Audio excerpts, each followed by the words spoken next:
우리의 민속놀이 스타크래프트를 즐기셨던, 아니 발만 담갔던 분들도 강민이라는 이름을 한 번쯤은 들어보셨을 겁니다. 강민은 1982년 3월 15일생으로 이남 일녀 중 셋째로 경기도 안양시 동안구에서 자랐습니다. 어린 시절 50원만 있으면 오락실에서 하루 종일 게임을 할 수 있을 정도로 게임에는 소질이 있었다는데요.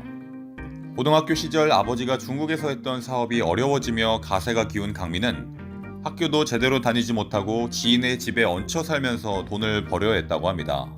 그러던 중 스타크래프트를 처음 접하고 곧바로 매료된 강민은 고된 아르바이트 속에서도 게임을 놓지 않으려 노력했다고 합니다. 하지만 어려운 형편 탓에 게임을 접고 다시 시작하기를 반복하던 중 임요한구와 홍진호의 결승 경기를 보면서 마음을 다잡고 다시 스타크래프트에 집중하게 됐다고 합니다. 강민하면 프로토스죠. 그런데 프로토스를 주종족으로 선택한 이유는 의외로 굉장히 단순한데요. 단순히 파일럿 모양이 다이아몬드처럼 돼 있고 유닛들의 사운드가 마음에 들어서 선택하게 됐다고 합니다. 고생 끝에 낙이 온다라고 했던가요? 그렇게 실력을 키워나가던 강민은 당시 GO팀의 조규남 감독 눈에 들어 프로게이머로서 첫 발을 내딛게 됩니다. 그 당시 월급은 180만원 정도였다고 하네요. 강민은 훗날 한 인터뷰에서 반지하 좁은 방에 살면서도 나에게 자리를 내준 지인이 없었다면 지금의 강민은 없었을 것이라는 말을 하며 감사를 표하기도 했습니다. 그렇게 강민은 2002년 서지훈, 김동준, 이재훈 등이 소속된 슈머지오 팀에서 날길드 소속의 라라는 아이디를 프로 경기에서도 그대로 사용하며 전설의 시작을 알리게 됩니다. 하지만 공교롭게도 강민이라는 이름을 처음으로 팬들에게 각인시킨 것은 다름 아닌 콧물입니다. 강민의 방송 경기 데뷔전이었던 KPGA 투어 신인 초청전에서 흐르는 콧물을 닦으려 게임을 중단하며 모두를 충격에 빠뜨리는 사건이 일어났고 이후 게이머 생활 내내 그를 따라다니는 콧물토스라는 별명이 생겼습니다. 이후 티빙스타리그 레전드 매치에서 콧물토스는 그때 그 장면을 재현하면서 팬들에게 웃음을 선사하기도 했습니다. 한편 강민은 KTF에서 주최하여 격주로 12회 대회를 진행해 총 2,500만원의 상금이 걸린 나지트베 프로게이머 최강전 1회와 3회 대회에서 우승을 차지합니다. 이 시기부터 그는 콧물이 아닌 실력으로 강민이라는 이름을 팬들의 머릿속에 각인시킵니다. 2003년 그는 천재 테란 이윤열을 상대로 3대0 셧아웃을 기록하며 스타우트 MSL 우승, 그의 영원한 천적 박용욱을 상대로 마이큐브배 온게임 레스타리그에서 아쉽게 준우승, NHN 한게임배 온게임 레스타리그 결승에서 전태규를 3대1로 누르며 본격적인 전성기를 맞이하게 됩니다. 온게임 레스타리그와 MSL 양대 개인리그 통합 우승은 게이머 중에서도 흔치 않은 기록으로 당시의 강민이 얼마나 대단했는지 알 수 있습니다. 본인의 전성기를 열어젖히며 실력과 스타성을 인정받은 강민은 2004년 3년간 보너스 포함 3억 6천만 원이라는 거액의 계약을 맺으며 당시 게임 단계의 레알 마드리드, KTF 매직앤스로 이적하게 됩니다. 이적 이후 프로리그 에이스 결정전 9연승과 04-05 시즌 팀의 23연승의 한몫 거들며 실력을 과시했지만 이후 슬럼프에 빠지는데요. 이 시기에 평소 대접하고 차려주기를 좋아하는 그의 성격을 비꼬아서 팬들은 가정부라는 별명을 만들어 비난하기도 했습니다. 당시 감독이었던 정수영 씨의 말에 따르면 부진하던 시기에 몸 상태가 많이 좋지 않았고 1년가량의 휴식을 부여한 뒤 어느 정도 기량을 찾았다고 합니다. 실제로 이후 프로리그와 개인리그에서 준수한 성적을 거두며 팬들의 기대에 부응하는 모습을 보였습니다. 하지만 노쇠화에 따른 기량 저하로 선수 생활을 이어가기엔 쉽지 않았던 것 같습니다.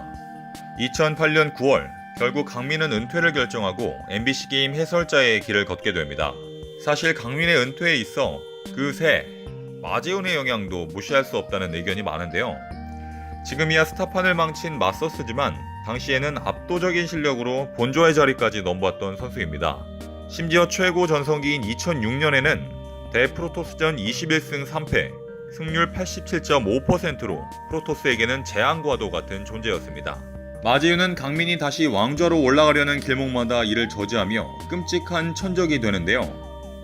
강민은 2006년 프링글스 MSL 시즌1 결승전에서 3대1로 무너졌고 시즌2 4강전에서도 3대1로 힘 한번 써보지 못하며 GG를 쳐야 했습니다. 세상에 가정은 없지만 강민이 이 시기에 마재훈을 만나지 않았더라면 우승 트로피 하나 정도는 더 가졌을지도 모를 일입니다. 강민은 개인 방송에서 쥐오 시절 연습생인 마재윤에 대한 기억을 떠올리기도 했는데요. 대인배답게 마재윤의 조작 이전의 실력은 깔끔히 인정하는 모습을 보입니다. 통산 대결에서 비공식전 포함 18대 8의 더블 스코어라 인정할 수밖에 없는 건가요? 강민이 개인 방송에서 밝힌 또 하나의 이야기가 있습니다. 강민이 더블 렉서스 이후 01업 발업질럿 빌드로 저그를 압살하던 시절이 있었는데요. 그 당시만 해도 리플레이가 없던 시절이라 많은 선수들이 당했던 빌드에 알고도 당하는 경기가 많았다고 합니다.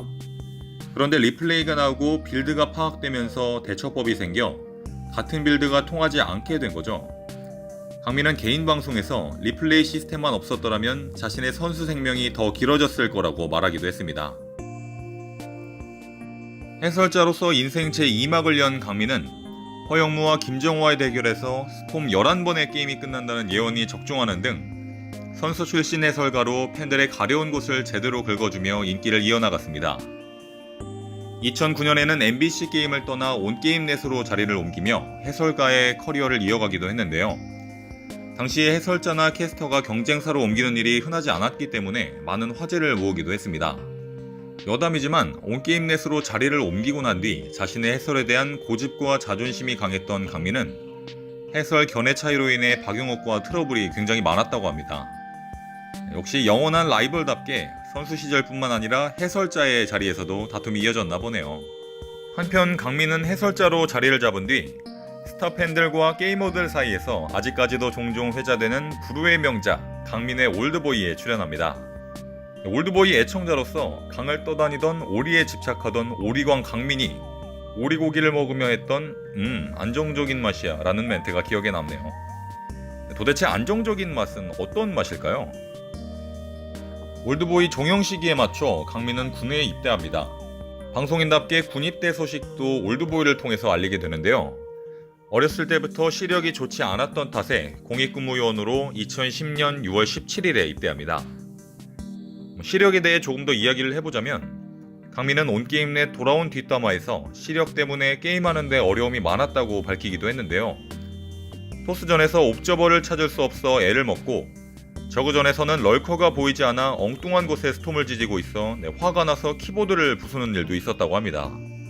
기초훈련을 마친 강민은 안산의 한 중학교에서 공익요원으로 근무하기도 했고 나라를 지키는 중에도 희귀병을 앓고 있는 아이들을 돕기 위해 넉다운 프라이스의 모델로 전액을 기부하는 훈훈한 모습을 보이기도 했습니다.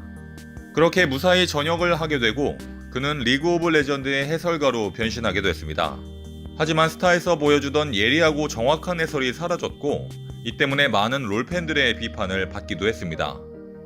잦은 버퍼링과 침묵을 지키는 시간들이 많아 팬들에게 강민이 조냐를 쓰는 게 아니냐라는 비아냥까지 들어야 했습니다.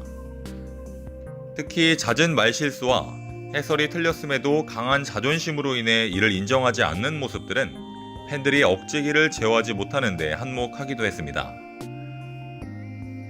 결국 2015년 온게임넷이 결별을 통보하고 강민은 아프리카 TV로 전향하여 레이디스 리그, 형무도 리턴즈 등에 출연하였고 LPL 서머 시즌 해설진으로 합류하게 됩니다. 강민이 레전드로 평가받는 이유는 양대 리그 2회 우승뿐만 아니라 엄청난 연습을 통한 빌드 최적화, 그리고 몽상가라는 별명을 남겨준 예측 불허의 전략을 자유자재로 사용한 바가 큽니다. 남들이 생각하지 않는 전략을 구상하고 심시티와 빌드 등을 실험하다 보니 같이 연습 경기를 하는 선수들은 보통 경기에서 나오기 어려운 전술들을 상대해야 했기 때문에 시간 낭비라고 생각하고 연습하기를 꺼렸을 정도라고 합니다. 강민은 기존에 있었던 더블 렉서스 빌드를 자신만의 빌드로 재창조한 게이머이기도 합니다. 원게이트와 포지, 캐논을 활용한 심시티를 통해 초반 수비의 어려움을 극복했고 이후 더블 렉서스에서 나오는 물량을 바탕으로 하이테크 유닛을 활용했습니다. 또 커세어 리버 조합을 활용하여 끊임없이 저그의 멀티를 견제하면서 후반 강력한 한방 싸움도 가능해졌습니다. 물론 이후에 타종족들의 대처법들이 나오며 고전하게 됐지만 더블 렉서스의 기초를 다지면서 프로토스의 대저그전 패러다임을 제시한 선구자이기도 합니다. 현재 강민은 인터넷 방송인으로서 아프리카와 유튜브 활동에 전념하고 있습니다. 그리고 2017년에는 회사에 다니는 일반인과 결혼에 꼴이내 예쁜 딸 다현 양을 낳아 딸바보가 되었는데요. 그는 아내와 딸과 함께하는 이 순간이 삶에서 가장 행복한 시간이라고 밝혔습니다. 네, 이렇게 행복한 시기에 제3의 인생 개인 방송에서도 공상가답게 누구도 생각지 못한 참신한 아이디어로 대성하길 응원합니다.